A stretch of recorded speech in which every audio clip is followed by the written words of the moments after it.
Welcome to Everything Life Coaching. I'm John Kim. And I'm Noelle Cordeau. We are the founders of Lumia. And we're super passionate about all things coaching, and we want to share what we've learned from over a decade of coaching and training thousands of life coaches. Let's dive into the science and magic of coaching. On today's episode, what happens when coaches give advice? This is a very, very common topic. Noelle. Hello. Good morning. How are you? Good morning. I'm well. I also feel like this is a topic that is one of the things that people's minds are just blown when they come into coach training, because there's this idea, there's a mystique that coaches are these sage people who give advice. I'm a coach, you're a coach. What say you about this? Well, it makes sense because usually giving really good advice is what got us here, meaning people around us have told us that you're really good at giving advice or helping people, and then suddenly we're now pursuing coaching and we think giving advice is how to do it because that's what we've been doing. Absolutely. And it's, I love you and I love me. And also, I don't know that I want to be giving anybody advice anymore ever. It's the art and science of coaching, the way that it's supposed to work, is so much more interesting, and it creates so much more space than exploration. If you think about what advice does, if someone has an issue and they get an answer thrown at them kind of like a slingshot, it really shuts down all possible exploration. And coaching is actually based on the idea of, well, what happens when we ask questions? And there's this really beautiful concept that the art of a question, the act of asking a question itself, creates space for a solution to be found. Yes, I think advice, even if it's amazing advice, and a lot of people are really good at giving advice, but just in general, I think advice makes things narrow because the advice is coming from one person, your set of lenses, your story and all that. And then when you ask questions, it becomes wide. And so in that expansion, there is more room for answers, for insight, for revelations, and a lot of stuff to happen. Absolutely. And there's another layer to it that is not easily visible, but I think is really important to unpack. And that's the role of power dynamics in coaching, and the idea of what it means when you're a client, when you give up control over your own life to someone who's going to tell you what to do. And we've all been there in a position where we literally just want someone, anyone, just tell me what to do, make my decision for me, because that feels so nice and comforting. Yeah. But it actually does you a disservice. And then as a coach, it's not equitable to be passing information to a client as if you are an expert in their life. And what coaching is truly is a strategic partnership between two people where coach and client examine the issue co-equally and each give their perspective. Well, what do you see? Well, what do you see? And so we want to be aware that we don't want to dismantle this strategic partnership and disrupt what should be a very equal exchange. Yeah. I love what you said about the dynamic of the relationship, because if you are someone who is always giving advice, you are now kind of coming at your client, or more acting like some kind of professor, maybe standing behind the podium, feeling. The most powerful relationships are usually when you're coming with your client. And also, as a coach, if you think that you're supposed to have all the answers, it's not sustainable, because the pressure of that is going to sink you. Absolutely. And that's where your skill as a coach comes into play. I was talking with a student who had just joined our program, and he said, well, what happens when you run out of questions as a coach? And I said, well, you ask your client, what else is there to know? Is there's always more. The forest of the interior of people are so deep. There's always more terrain to explore when we're getting into the human psyche. Something I think it's important to touch on here is that just because we're saying as a coach, you don't want to give advice, you want to create a co-equal partnership with your client. That doesn't mean that as a coach, you're not invited to the party to share your observations. Not Mhm. at all. If we're actually thinking about what a strategic partnership is and why it's valuable, it's in the diversity of ideas. And there are so many different ways that as a coach you can bring your ideas to the table. I think brainstorming is a Mm. really great example of that. What have you experienced in your sessions with clients when you have partnered to kind of figure out something? The word collaboration, Hmm. I give a lot of homework when I'm coaching, and the homework isn't something that I pass out. I can suggest, but usually it's, what do you think the homework should be? Let's talk about this together. And so when you're collaborating, you're actually empowering your client to um, make her own decisions and create solutions herself instead of taking something from you.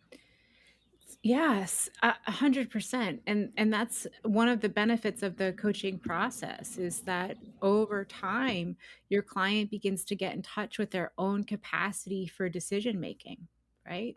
And when as a coach, we're constantly inviting our client to the conversation to share their view, asking our client, well, what did you think about what I just shared? Or well, what would you do in this situation? Or what do you see in this situation? The client is gaining a repeated experience that their voice is valid, Not and only that that, but you're getting them to not see you anymore. That's the goal, right? The getting them to yeah, learn how to make decisions and sort things out on giving them tools. absolutely. Yeah. And and when I think too, when coach and client can get to a place where both are sharing their own experience in the session, their own Hmm. intuition in the session. And that's something that comes with coaching mastery that young coaches might be hesitant to do. But have you ever been talking with somebody in session and you've gotten tingles? Tingle. Describe the tingles, where they're coming from. Like, Like chills because there's magic happening. yeah, chills because there's magic Yeah. happening, or, someone says something and you just have this, like, feeling like, Yes. "Yes," Yes. "Finally, yes." Or, "No, bad idea, no," Hmm. just Hmm. like your body reacts. They usually happen for me after the session. Usually after the Really? session, I get quote unquote tingles. I also have a lot of revelations about myself. I take away a lot of things from the session. But yeah, usually after the session, I get a feeling of how it went, especially running a group session. Those are the ones that are really powerful for me. Awesome, Yeah. awesome. Yeah, I tend to have a lot of physical experiences in session.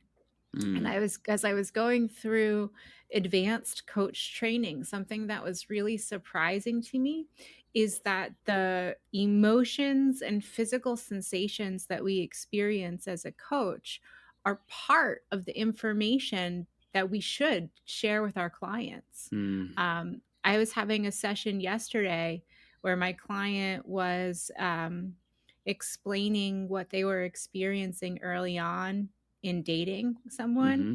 And as my client was describing the situation, I just got this like gross sick feeling and I was like, "Oh, this feels like a red flag."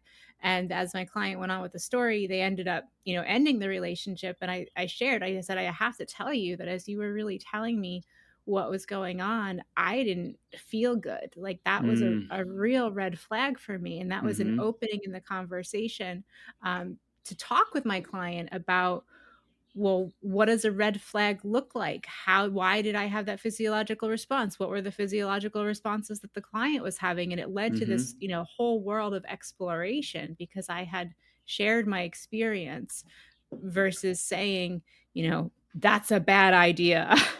Yeah, and I think that's a great thing to point out is, um, no, you're not supposed to give advice, but you can share your experience. It's what makes you human. That kind of shared experience produces this kind of trust, this kind of glue.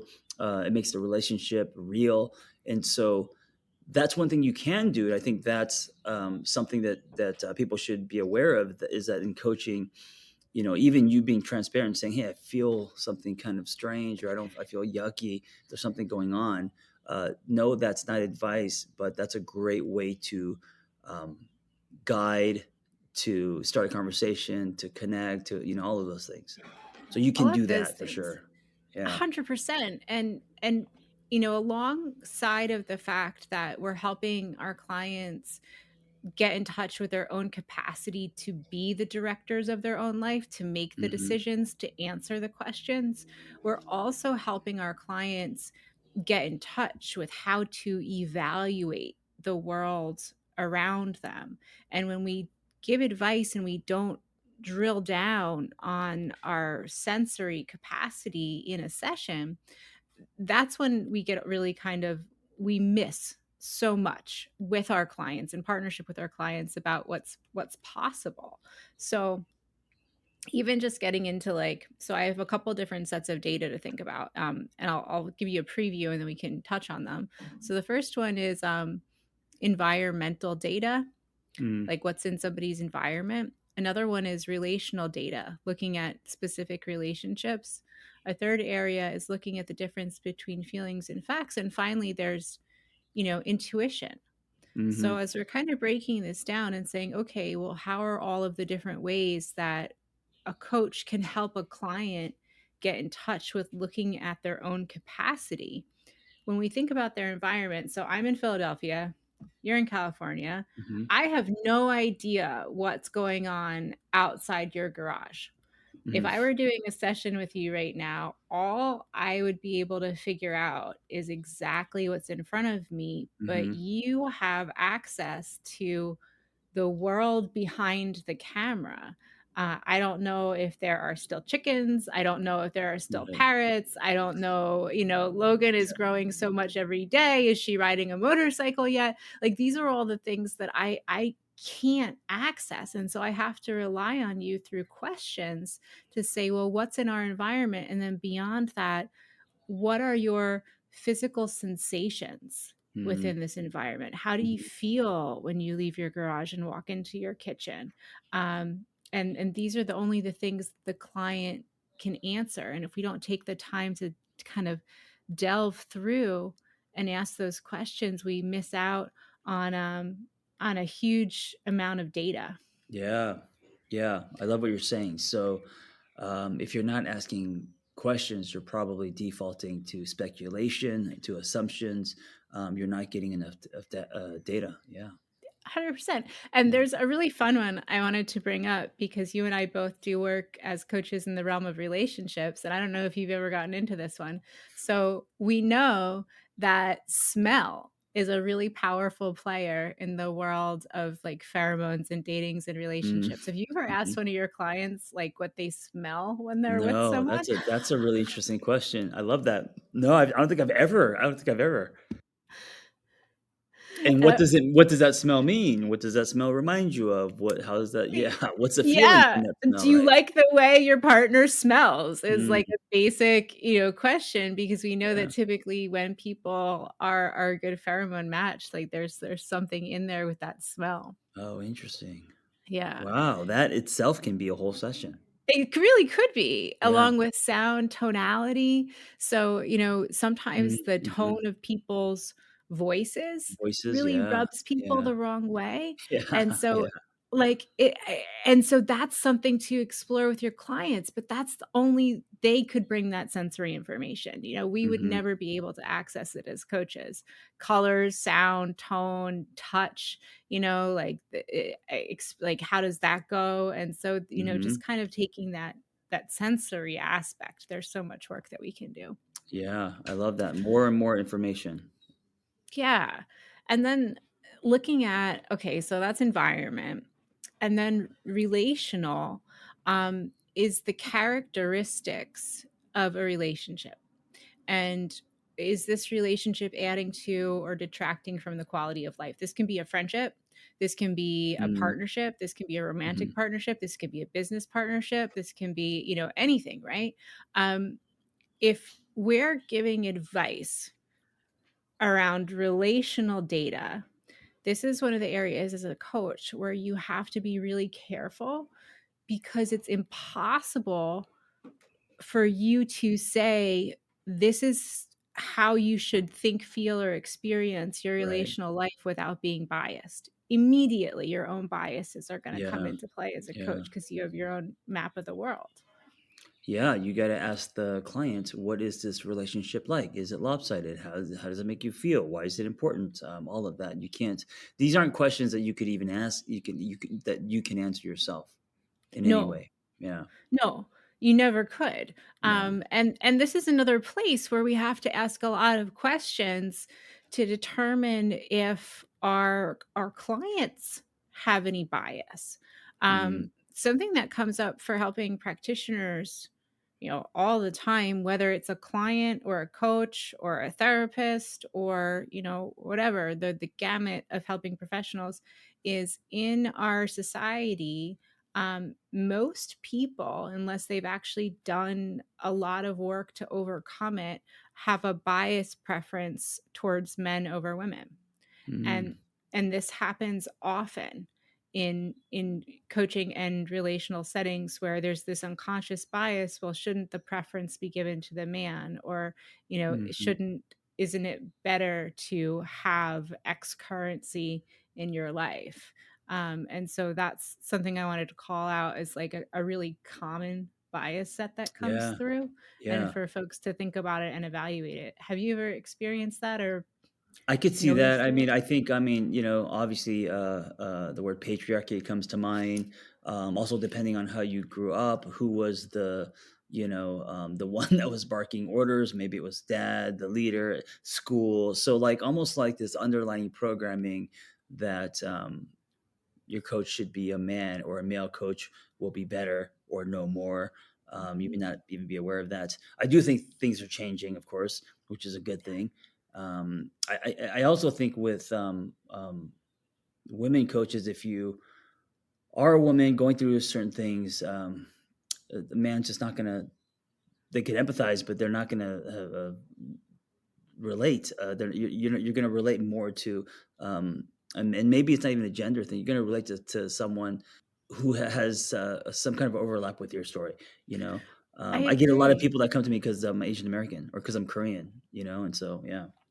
Yeah, and I think, kind of what you're peeling back is that's why coaches ask questions. Is because Yeah. if you find yourself in a situation where you're like, "Wow, the difference between us doesn't allow me to empathize or understand your Hmm. experience Hmm. fully," I really need to ask questions to get in there, because I can't possibly understand how you make meaning of the world given your experience.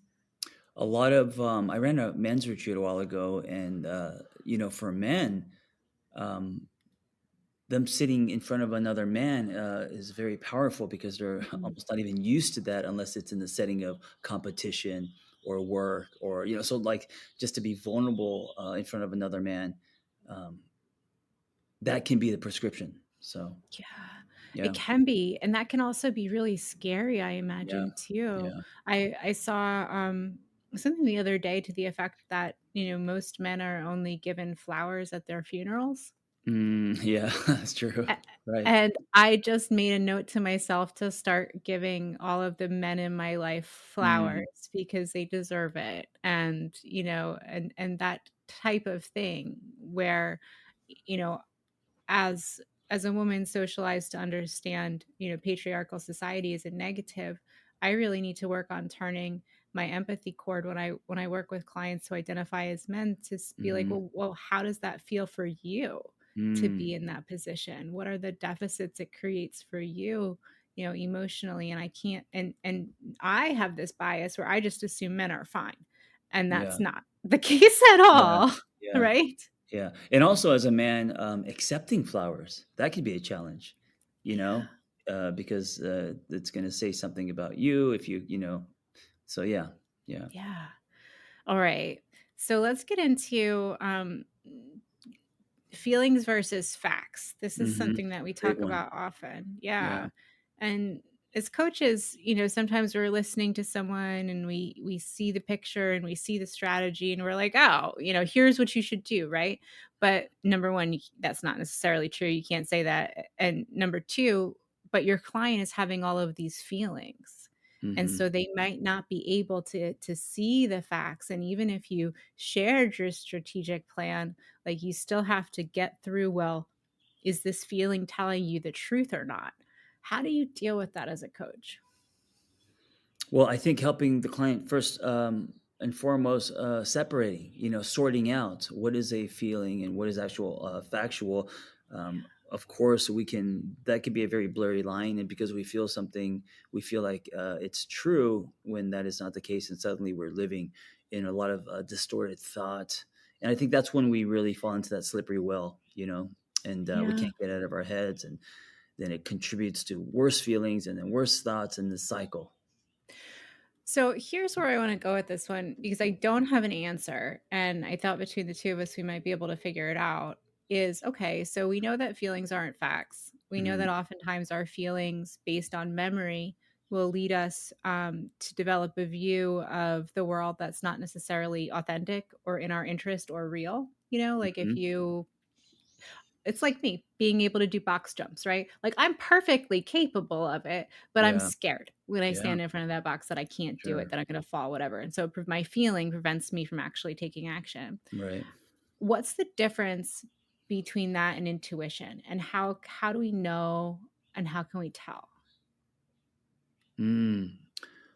I think the difference between what's the difference between feelings versus facts, or feeling what fear, and then the difference between that and intuition? Yeah, your intuition, where because there have been times when I'll have like a genuine sense of knowing about a Yeah. situation. I think intuition, with that, there's a layer of something greater than you. I think Yeah. intuition, there's something greater than this kind of current fear that you're feeling. There's a knowing, and there's a power in that knowing. Instead of, for using the box jump example, that's just a very kind of logical fear. You're feared. You're scared you're going to fall off the box or get hurt. That's not like a. It's not. It's. I think it's like a two-dimensional fear, not like a some kind of greater than you intuitive fear. I don't know. Yeah, I think that's a great point, that when we're looking at feelings and facts, like there's logic to a feeling sequence. Like if Mm-hmm. you've lost something of value to you, you'll feel sad. If you Mm-hmm. think you're going to fall, you'll feel fear. But Mm-hmm. sometimes with intuition, there isn't a logic sequence attached. There's no Right. reason why you would say to yourself, I shouldn't turn left today. I should go right, Right. and then you avoid, an accident. And that I think is a really important thing for coaches to be able to drill down on and be aware of, that we really need to get in there and listen to the client and from a multidimensional perspective to say, well, where is this coming from? Is this a sense of knowing? Is this a Mm. logical feeling sequence? Are there facts that we want to evaluate so that you can kind of swim through it? Yeah, and a good place to start is patterns. Yeah. What are the patterns in the client's story? When has a client felt something that was intuitive, and that was the right call? How many times, or when has it just been distorted thinking, or uh, feeling something and believing something's true because of how she feels? Yeah. Yeah. 100%. Beautiful. Well, this was an awesome conversation. Yes. And I hope anyone out there listening today learned something and will, even in your personal life, step Yeah. away from giving advice because questions and exploration is so much more powerful. I was going to say that. Yeah. Even if you're not a coach, just in your personal life with your friends, family, with yourself, when you're having conversations with yourself, instead of telling yourself what to do, ask yourself questions. Create more of a wider landscape, so things that you didn't even think about can appear, and you'll have more insight and revelations. Yeah. Absolutely. Thank you for listening. Absolutely. Yeah. Take care. Be well. Thanks for listening to Everything Life Coaching. If you're feeling the draw to become a coach, head to lumiacoaching.com/everything. Explore a new career that brings fulfillment gives you a true sense of purpose and a bold community to do it with. Lumia is ready to equip you with the tools, training, and community you will need to reach your goals. If you're ready to build a unique coaching business on your own terms while making an impact on the world at large, Lumia is the next bold step in your coaching journey. That's lumiacoaching.com/everything. And hey, if you're waiting for a sign, this is it.